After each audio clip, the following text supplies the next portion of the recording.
আসসালামু আলাইকুম। আমি মাহবুব ইসলাম।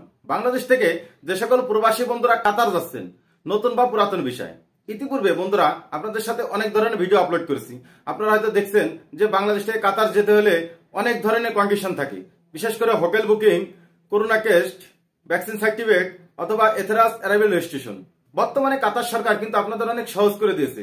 নতুন বা পুরাতন বিষয় হোক না কেন, আপনি কাতার যেতে খুব সহজে যেতে পারবেন। বন্ধুরা, বাংলাদেশ থেকে কাতার যেতে বিভিন্ন এয়ারলাইন্সে, বিশেষ করে বিমান বাংলাদেশ এয়ারলাইন্স বা air Arabia, fly Dubai, Oman air, যে কোনো এয়ারলাইন্স আপনি কাতার যান না কেন, আপনাদের কন্ডিশন একটাই। সো বন্ধুরা, অবশ্যই আপনার ভিডিও শেষ অবধি দেখবেন। ওয়েলকাম ব্যাক বন্ধুরা। সর্বপ্রথম আপনাদের সাথে আমি শেয়ার করব নতুন বিষয় যারা কাতার যাচ্ছেন। নতুন বিষয়, কাতার যেতে বাংলাদেশ, ভারত, নেপাল, পাকিস্তান, ভুটান হতে যারা যাচ্ছেন তাদের জন্য কিন্তু আর আপনাদের হোটেল বুকিং লাগবে না। ইতিপূর্বে আমি অনেক ভিডিও আপলোড করেছি এই চ্যানেলে, যে বন্ধুরা আপনারা দেখছেন যে 7 দিন, 5 দিন বা 3 দিন, একদিনের হোটেল বুকিং লাগছে, পাশাপাশি করোনা টেস্ট এবং আপনাদের এথেরাস অ্যারাইভেল রেজিস্ট্রেশন। বন্ধুরা, আপনাদের কিন্তু এথেরাস অ্যারাইভেল রেজিস্ট্রেশন আর প্রয়োজন নেই যদি আপনি নতুন বিষয় কাতার যান। কাতার সরকার আপনাদের জন্য অনেক সহজ করে দিয়েছেন, আপনাদের শুধু ভ্যাকসিন সার্টিফিকেট থাকলে হবে। তবে বন্ধুরা, 9 মাস 14 দিন পার হলে কিন্তু আপনাদের করোনা টেস্ট করতে হবে, যদি আপনি থার্ড ডোজ না নিয়ে থাকেন।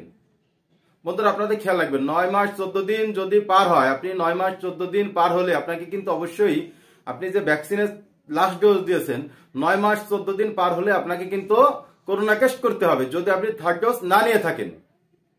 আর আপনাদের করোনা টেস্ট করতে হবে না, শুধু আপনার ভ্যাকসিন সার্টিফিকেট ডাউনলোড করে রাখবেন কাছে 1 কপি, এবং আপনার টিকিটটাই হলে হবে। আপনার কিন্তু কোনো হোটেল বুকিং কেউ লাগবে না। বন্ধুরা, হোটেল বুকিং করার প্রয়োজন নেই।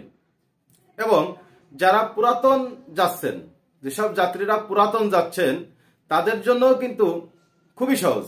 জাস্ট আপনি যে ভ্যাকসিনটা নিয়েছেন, হয় বাংলাদেশে তো নিছেন অথবা আপনি কাতারে নিছেন। যদি কাতারে নেন, অবশ্যই আপনি কাতারে নিছেন, সেক্ষেত্রে অনেকে আবার বাংলাদেশে এসে নিয়ে থাকে ছুটিতে এসে।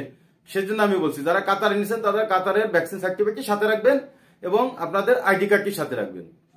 আর যারা দেশে, বাংলাদেশে বা ইন্ডিয়াতে, পাকিস্তান, ভারত, যেখানে হন না কেন, যে দেশে নেন না কেন, আপনারা সেখানে নিয়ে থাকেন, সেক্ষেত্রে আপনাদের ভ্যাকসিন সার্টিফিকেটটি সাথে রাখবেন।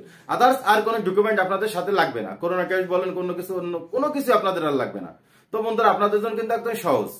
যারা নতুন যাবেন তাদের জন্য পাসপোর্ট, টিকিট এবং ভ্যাকসিন সার্টিফিকেট। আর যারা পুরাতন যাবে তাদের জন্য পাসপোর্ট, টিকিট এবং আপনাদের ভিসার মূল কপি এবং ভ্যাকসিন সার্টিফিকেট। ইতিপূর্বে কিন্তু আপনাদের যারা নতুন যাচ্ছিলেন তাদের জন্য কিন্তু ইন্স্যুরেন্স লাগতো, 1 মাসের ইন্স্যুরেন্স লাগতো। কিন্তু বন্ধুরা, এখন 1 মাসের ইন্স্যুরেন্সও আপনাদের লাগে না। সো সেক্ষেত্রে আপনারা কিন্তু অবশ্যই খেয়াল রাখবেন যে বাড়তি কোনো কাগজপত্র আপনার নেওয়ার দরকার নেই।